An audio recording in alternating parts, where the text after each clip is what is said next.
السلام علیکم ناظرین، قاری خبیب مہدی صاحب ہمارے ساتھ موجود ہیں۔ قاری صاحب سے آج ہم بہت ہی اہم سوال کرنے جا رہے ہیں کہ شادی کے بعد اولاد نہ ہونا، اس کی کیا وجوہات ہے، کیوں نہیں یہ اولاد ہو رہی، کیا مسئلہ ہے۔ اس حوالے سے آج ہم قاری صاحب سے پوچھیں گے اور ڈاکٹر ہمیں کیا کہتے ہیں، اور اسی حوالے سے آج ہم قاری صاحب سے سوال کریں گے تاکہ پروگرام آپ سارا سماعت فرمائیں تاکہ آپ کو اس کی سمجھ آ سکے۔ السلام علیکم۔ وعلیکم السلام ورحمۃ اللہ وبرکاتہ۔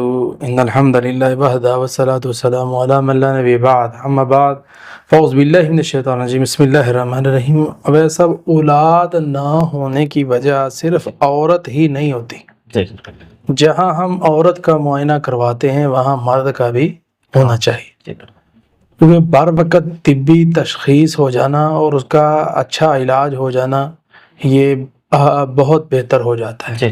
دونوں کا چیک ہونا چاہیے۔ میں نے ایسے لوگ بھی دیکھے، پچھلے دنوں ایک بھائی بتا رہا تھا ایک بندے نے اولاد نہیں ہوئی، شادی کی تھی، اولاد نہیں ہوئی، دوسری شادی کی، اس میں بھی اولاد نہیں ہوئی، تیسری شادی کی، اس میں بھی اولاد نہیں ہوئی، چوتھی شادی کی، اخیر وہ اب دنیا سے چلا۔ اللہ اکبر۔ تو یہ ساری باتیں کیا بتا رہی ہیں؟ بیویاں بدلنا، یہ چیزیں نہیں، اولاد نصیب پہ ڈیپینڈ ہے۔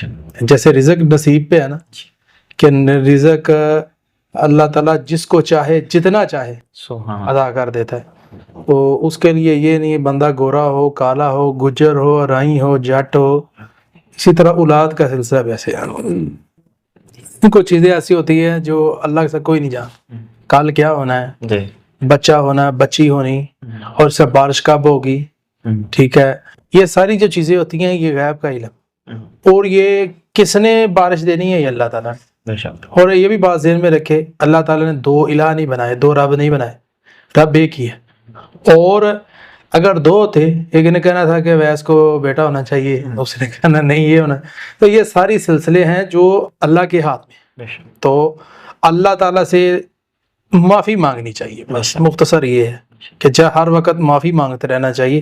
اللہ تعالیٰ ضرور آپ پہ اپنی رحمتوں اور برکتوں اور اولاد کی نعمتوں سے اللہ نوازے گا۔ بہت شکریہ جی ناظرین، اگلے پروگرام میں پھر حاضر ہوں گے، ہمیں اجازت دیجیے، اللہ حافظ۔